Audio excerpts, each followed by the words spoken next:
दरअसल योजना क्या थी? योजना थी महाराजा हरि सिंह के खिलाफ विद्रोह करने की, क्योंकि वो हिंदू राजा थे। इसी समय कश्मीर में हिंदुओं के खिलाफ पहला नरसंहार हुआ।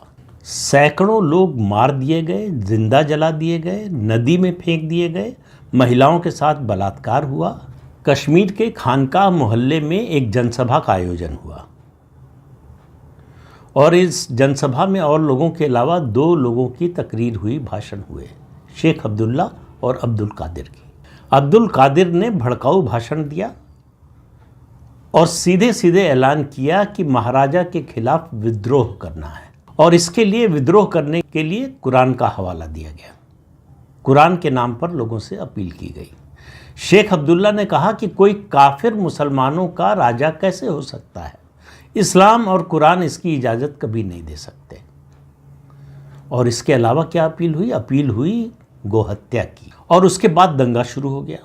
31 मंदिर और गुरुद्वारे जला दिए गए, तोड़ दिए गए। 600 लोगों के धर्म परिवर्तन का अकाउंट ये ब्रिटिश राइटर्स का है। फिर इसके बाद ये 13 जुलाई की घटना की बात कर रहा हूँ मैं। 18 जनवरी 1932 को हिंदुओं के 50 गांवों पर हमला हुआ। 300 घर या तो लूट लिए गए या जला दिए गए।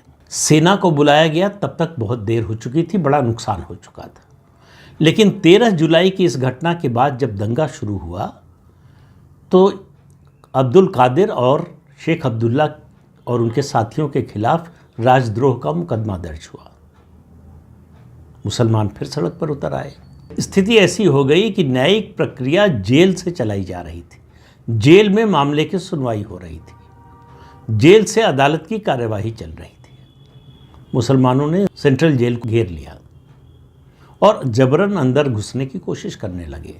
जजों के चैम्बर में घुसने की कोशिश करने लगे।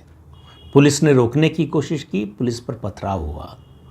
जब स्थिति काबू से बाहर हो गई तो आखिर में पुलिस को गोली चलानी पड़ी। 21 लोग मारे गए 13 जुलाई 1931 को।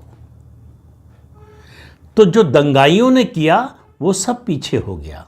दंगाई पुलिस फायरिंग में मारे गए। जो जिहादी थे, जो सिर्फ इसलिए विद्रोह कर रहे थे कि कश्मीर का राजा हिंदू है और मुस्लिम बहुल इलाके का शासक हिंदू कैसे हो सकता है, तो ये पहला विद्रोह था महाराजा हरि सिंह के खिलाफ।